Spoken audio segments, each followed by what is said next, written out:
શ્રી હરિ પરમાનંદમ ઉપદેષ્ટારમીશ્વરમ વ્યાપકમ સર્વલોકાનામ કારણમ તમ નમામ્યહમ. સર્વને જય શ્રી કૃષ્ણ, જય મહાદેવ. ફરી પાછા આપણે એ જ જ્ઞાન ગંગામાં આવ્યા છીએ અને એ જ બધા ગ્રંથોના આપણે દર્શન પણ કરવા છે અને એ જ બધા ગ્રંથોની માહિતી પણ લેવી છે. એમાં આજે જે સૌથી પહેલા ગ્રંથની વાત કરવી છે એ ગ્રંથ છે આનંદ રામાયણ એવં રામચરિત માનસ કા તુલનાત્મક અધ્યયન. આનંદ રામાયણ તો ઘણી છે અને એની ઘણી પ્રતો આપણી પાસે પણ છે, પણ અત્યારે આપણે જે પ્રસ્તુત કરી રહ્યા છીએ એ છે આનંદ રામાયણ એવં રામચરિત માનસ કા તુલનાત્મક અધ્યયન.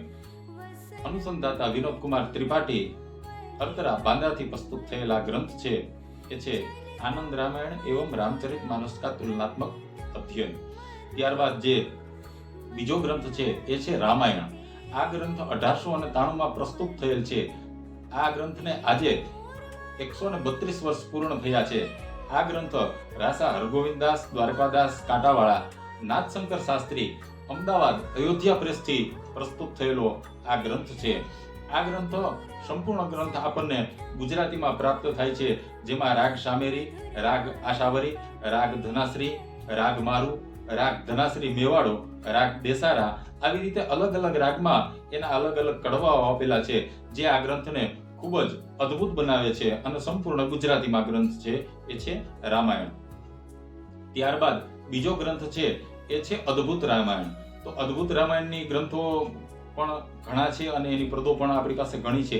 એમાંથી અત્યારે આપણે એક આ લઈ છીએ એ છે શ્રી અદ્ભુત રામાયણ ભાષા પદ્ય અનુવાદ. શ્રીમાન તેજભાનુસિંહ જુદેવનું પ્રકાશન છે. શુક્લા પ્રિન્ટિંગ પ્રેસ લખનૌથી પ્રસ્તુત થયેલ આ ગ્રંથ છે.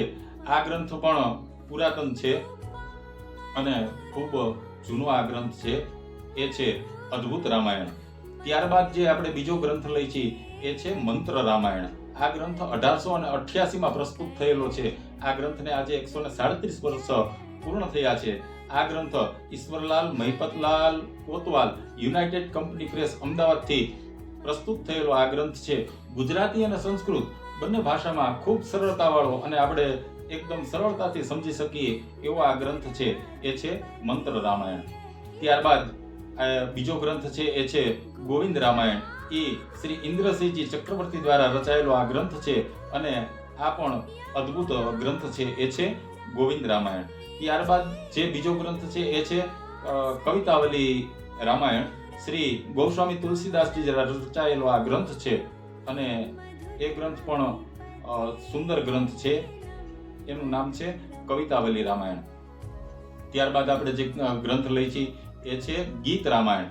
જગતગુરુ રામાનંદાચાર્ય સ્વામી રામભદ્રાચાર્ય દ્વારા રચાયેલો આ ગ્રંથ છે અને વિકલાંગ વિશ્વવિદ્યાલય ચિત્રકૂટ ઉત્તર પ્રદેશથી પ્રસ્તુત થયેલો આ ગ્રંથ છે એ ગ્રંથ છે ગીત રામાયણ. ત્યારબાદ આપણે જે ગ્રંથની વાત કરવી છે એ ગ્રંથ છે છંદ રામાયણ. પૂજ્ય મહાવીરદાસ માલવિયા દ્વારા રચાયેલો આ ગ્રંથ છે અને નવલ કિશોર પ્રેસ લખનૌથી પ્રસ્તુત થયેલો આ ગ્રંથ છે. આમાં અનેક પ્રકારના છંદ 7 કાંડમાં વર્ણિત છે, એટલે જ એ છે છંદ રામાયણ. અને આ ગ્રંથ પણ 1894 પ્રસ્તુત થયેલો આ ગ્રંથ છે. આ ગ્રંથને પણ આજે 131 વર્ષ પૂર્ણ થયા છે, એટલો પુરાતન આ ગ્રંથ છે એ છે છંદ રામાયણ. ત્યારબાદ જે બીજો ગ્રંથ છે એ છે છપ્પઈ રામાયણ.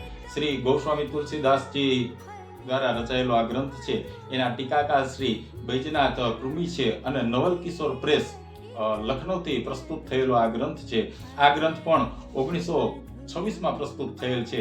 આજે આ ગ્રંથને પણ 99 વર્ષ પૂર્ણ થયા છે. એ છે છપ્પઈ રામાયણ ભાષા ટીકા સહિતનો આ ગ્રંથ છે. ત્યારબાદ બીજો ગ્રંથના આપણે દર્શન કરવા છે એ છે શૈવ રામાયણ. ડોક્ટર રામ બહાદુર શુક્લા દ્વારા રચાયેલો આ ગ્રંથ છે અને વિશ્વ ભારતી સંસ્કૃત સંસ્થાન વારાણસીથી પ્રસ્તુત થયેલો આ ગ્રંથ છે એ છે શૈવ રામાયણ. અને હવે એક એવા અદ્ભુત ગ્રંથની વાત કરવી છે કે જેને સવળો વાંચવાથી શ્રી રામકથા થાય અને એને અવળો વાંચો એટલે શ્રી કૃષ્ણ કથા થાય.